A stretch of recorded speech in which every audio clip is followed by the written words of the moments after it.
I am Rehan Khan, your biology teacher. In last video, I had explained you blood transportation in human beings. In transportation in human beings, I had explained you blood vessels and types of blood vessels, arteries, veins, and capillaries. In this video, I will explain you human heart and structure of human heart. Okay, let's start with the help of this book. The human heart is a muscular bag-like structure that function non-stop. Human heart एक muscular bag like structure की तरह होता है, मतलब muscles का बना हुआ एक बैग लाइक का। अब अगर उसका साइज़ के तो एक हमारे 1 फिस्ट, एक मिट्टी के बराबर इसका साइज़ होता है, जिसका फंक्शन कैसा होता है, नॉन स्टॉप। उसका फंक्शन नॉन स्टॉप होता है। अगर उसका फंक्शन स्टॉप हो गया तो मीन्स आदमी भी stop through out the life के दौरान ऑफ द इंडिविजुअल, किसी भी इंडिविजुअल की लाइफ थ्रू आउट लाइफ उसका काम क्या होता है, नॉन स्टॉप फंक्शन वो करता रहता है। जैसे उसका फंक्शन ख़त्म, इंसान भी ख़त्म। It serve to pump the blood throughout the body. और काम किस तरीके से काम करता है, वो ब्लड को पंप करता रहता है पूरी बॉडी में। ओके, ब्लड पंप ना, अगर हार्ट ब्लड को पंप ना करे तो ब्लड पूरी बॉडी में फ्लो नहीं कर पाएगा, जिसकी वजह से हमारी डेथ हो सकती है। Okay, it consist of cardiac muscles. अब बात आएगी ये बना काहे से होता है, तो ये कौन सी मसल्स का बना हुआ होता है, कार्डियक मसल्स का। और कार्डियक मसल्स कभी भी थकती नहीं है। These muscles never undergo फैटिक, means ये कभी थकेंगी नहीं। अगर ये थक गई, रुक गई, तो मीन्स इंसान भी रुक जाएगा। The heart is located almost in the centre of the thoracic cavity. और हार्ट लोकेटेड कहाँ होता है, कहाँ पाया जाता है, थोरेसिक कैविटी हमारी है उसके सेंटर पे। It is protected by a double walled covering. और ये काहे से प्रोटेक्ट है, एक हमारे वॉल, उसके ऊपर डबल वॉल्ड कवरिंग है, जो उस कवरिंग को कहते हैं पेरिकार्डियम। याद रखिएगा, ये हार्ट किस वॉल से कवरिंग है, तो उस लेयर को कहते हैं पेरिकार्डियम।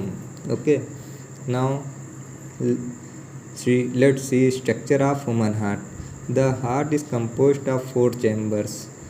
हार्ट 4 चैम्बर्स से मिलके बना हुआ है। दीज आर 2 टाइप्स, और ये 2 टाइप के होते हैं, एक होते हैं ऑरिकल्स एंड दूसरा वेंट्रिकल्स। 2 ऑरिकल्स होती हैं, 2 वेंट्रिकल्स होती हैं। 2 ऊपर की, एक लेफ्ट ऑरिकल और एक राइट वेंट्रिकल, और एक लेफ्ट ऑरिकल, एक राइट ऑरिकल, एक लेफ्ट वेंट्रिकल और एक राइट वेंट्रिकल। तो यहाँ पे हम पहले पढ़ेंगे ऑरिकल्स। ऑरिकल्स क्या होती हैं? The upper 2 chambers are called left and right auricles. अगर या तो आर्ट्रिया कहें, ऑरिकल कहें, आर्ट्रिया कहें। जो ऊपर के 2 चैम्बर होते हैं, मान लीजिए ये हार्ट है, जो ये ऊपर के 2 चैम्बर हैं, ये लेफ्ट आर्टरी और ये राइट ऑरिकल, या आर्ट्रिया या आर्ट कहें, ठीक। दीज आर थिन वॉल्ड, और इनकी वॉल कैसी होती है, थिन मतलब पतली, एंड स्मॉलर चैम्बर, और ये छोटे चैम्बर्स होते हैं। Auricle serve to receive the blood, और ऑरिकल क्या करते हैं, ये ब्लड को केवल रिसीव करते हैं। जो लंग्स से ब्लड आया उनको इन्होंने रिसीव कर लिया। ओके, अब राइट और लेफ्ट ऑरिकल का वर्क क्या होता है। Right auricle receive impure blood from various part of the body. जो राइट ऑरिकल है, ये क्या करता है, बॉडी इम्प्योर ब्लड को रिसीव करता है। कहाँ से, जो बॉडी डिफरेंट बॉडी पार्ट हैं बॉडी के, वहाँ से, वो जो वहाँ से इम्प्योर होकर ब्लड आया है। जैसे यहाँ पे ये स्ट्रक्चर है, ये लेफ्ट ऑरिकल और ये राइट ऑरिकल। यहाँ पे राइट ऑरिकल की बात हो रही, तो राइट ऑरिकल ये फ्रॉम अपर बॉडी पार्ट, जो हमारे बॉडी पार्ट, जो ऊपर के बॉडी पार्ट हैं, वो जिसको प्री केवल या इन्फीरियर वेना केवा कहते हैं, और ये लोअर बॉडी पार्ट, यहाँ से जो हमारी लोअर बॉडी पार्ट से और अपर बॉडी पार्ट से जो ब्लड आया, वो कहाँ, उसको किसने रिसीव किया, राइट ऑरिकल ने। ओके, समझ गए, ये इतना देखिए, ये राइट ऑरिकल है, ये लेफ्ट ऑरिकल है। राइट ऑरिकल का क्या काम है, वो इम्प्योर ब्लड को रिसीव करता है। कहाँ से, डिफरेंट बॉडी पार्ट से। Okay, through two major veins, किसके, दो मेजर वेन्स के थ्रू। जो कौन कौन सी दो मेजर वेन्स हैं, एक ये और एक ये, जिनको क्या कहते हैं, सुपीरियर वेना केवा, प्री केवल, मतलब ये सुपीरियर वेना केवा जो ऊपर से आए उसको कहते हैं सुपीरियर। ओके, और जो and inferior vena cava means postal केवल, इसका दूसरा नाम है। ये है इन्फीरियर मीन्स जो नीचे से, दो ये वेन से आता है ब्लड, जो कौन रिसीव करता है, right auricle, impure blood. Okay, left auricle receive pure blood, जो ये लेफ्ट ऑरिकल है ये रिसीव करेगा प्योर ब्लड को, कहाँ से, फ्रॉम लंग्स, लंग्स से इसको रिसीव करेगा, किसके through, pulmonary artery, pulmonary vein के थ्रू। देखा हमने लास्ट में जब पढ़ा था, आर्टरीज और वेन्स में, वेन्स कैरी करती हैं इम्प्योर ब्लड, लेकिन जो लंग्स से जुड़ जाती हैं वेन्स, उनको कहते हैं पल्मोनरी वेन्स। और लंग्स में ब्लड हुआ प्यूरिफाइड, वहाँ पे प्योर हो गया, उन वो लंग्स के थ्रू, वो लंग्स से निकल के कहाँ ही, लेफ्ट ऑरिकल में ब्लड लेकर उसने यहाँ ला के लेफ्ट ऑरिकल को प्योर ब्लड दे दिया। ओके, पल्मोनरी वेन के थ्रू आया। Both auricles are separate from each other, जो दोनों ऑरिकल हैं लेफ्ट एंड राइट, ये दोनों आपस में सेपरेट हैं, अलग अलग हैं, किसके थ्रू, इंटर ऑरिकुलर सेप्टम, एक बीच में उनके प्रेजेंट है इंटर ऑरिकुलर सिस्टम, इस सेप्टम, उनके थ्रू ये दोनों आपस में सेपरेट हैं। Auricle are separated from ventricles by inter auriculo ventricular septa, मतलब ऑरिकल और वेंट्रिकल भी तो एक दूसरे से सेपरेट हैं, तो वो किसके थ्रू सेपरेट हैं, inter auriculo ventricular septa, one on each side, मतलब दोनों साइड से, जैसे ये इससे अलग है, ये इससे अलग है, ये इससे अलग है, ये इससे अलग है, ये वेन्स हैं, ये वेंट्रिकल है, ये वेंट्रिकल है, ये ऑरिकल है, ये ऑरिकल है, तो ये इससे अलग है, ये इससे अलग है, तो दोनों एक दूसरे से अलग हैं।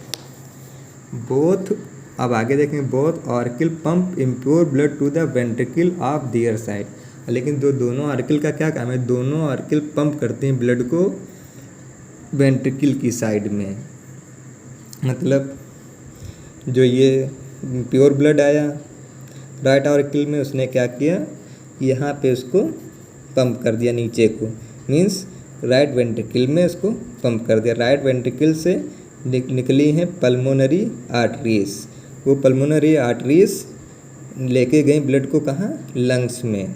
देखिए लंग्स से ये जुड़ी हैं आर्टरीज, तो उनको क्या कह दिया, पल्मोनरी आर्टरीज, और ये जाके ये वाला लेफ्ट लंग्स में लेके चला गया ब्लड, और इधर राइट लंग्स में ये ब्लड को लेके चला गया। अब यहाँ पे होगा ब्लड प्यूरिफाई, और वहाँ पे लगे हैं पल्मोनरी वेन्स, वो लाके फिर लेफ्ट ऑरिकल को दे देंगी। ओके, अब लेफ्ट ऑरिकल से फिर क्या होगा, लेफ्ट ऑरिकल पंप करेगा ब्लड लेफ्ट वेंट्रिकल को।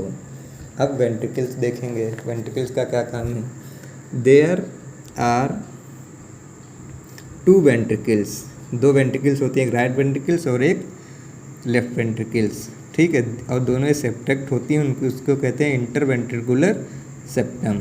जो दोनों वेंट्रिकल आपस में सेपरेट हैं, अलग अलग हैं, उनको कहते हैं, वो किसके थ्रू सेपरेट हैं, इंटरवेंट्रिकुलर सेप्टम के थ्रू, इसके इंटरवेंट्रिकुलर सेप्टम के through. These ventricle functioning as pumping chambers, अब जो ये वेंट्रिकल्स हैं इनका क्या काम है, ब्लड को ये पंप करेंगी। एट दस they have thick muscular wall, इसी वजह से इनके पास एक मस्कुलर थिक वॉल होती है, क्योंकि यहाँ पे ब्लड को पंप किया जाएगा, जब कोई यहाँ पे पंप लगेगा तो प्रेशर भी लगेगा, इसी वजह से इनकी वॉल थिक होती है, मोटी होती हैं, ताकि ये फटे ना।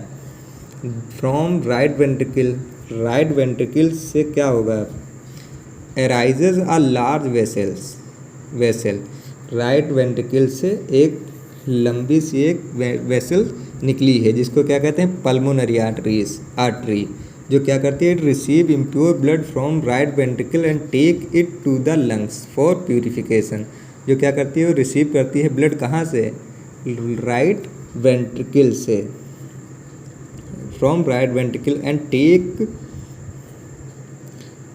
ये जो निकली है ये पल्मोनरी आर्टरी, इसने क्या किया है, ब्लड को रिसीव किया है राइट वेंट्रिकल से यहाँ से, और ये लेके कहाँ जाएगी, लंग्स में, काहे के लिए, फॉर प्यूरिफिकेशन, वहाँ पे ब्लड को प्यूरिफिकेशन के लिए लेके जाएगी। Okay, from left ventricle. अब लेफ्ट वेंट्रिकल में ये देखिए लेफ्ट वेंट्रिकल है, यहाँ से एक ये निकली है when arises a very large vessels. वहाँ जैसे राइट वेंट्रिकल से एक वेसल निकली थी जो लंग्स में लेके गई थी इम्प्योर ब्लड को। अब यहाँ पे लेफ्ट ऑरिकल से ब्लड कहाँ गया था, लेफ्ट वेंट्रिकल में।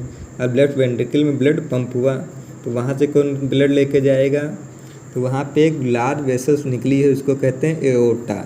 सबसे बड़ी वेसल यही होती है, aorta. Okay, aorta receive pure blood, aorta receive करेगी प्योर ब्लड कहाँ से, लेफ्ट वेंट्रिकल से, मीन्स इस वाले चैम्बर से, and goes to this blood to different body parts. और ये कहाँ ले जाएगी, डिफरेंट बॉडी पार्ट्स में ये ब्लड पहुँच जाएगा। Okay, I hope you all understand. I will explain mechanism of human heart in next video. Thank you very much.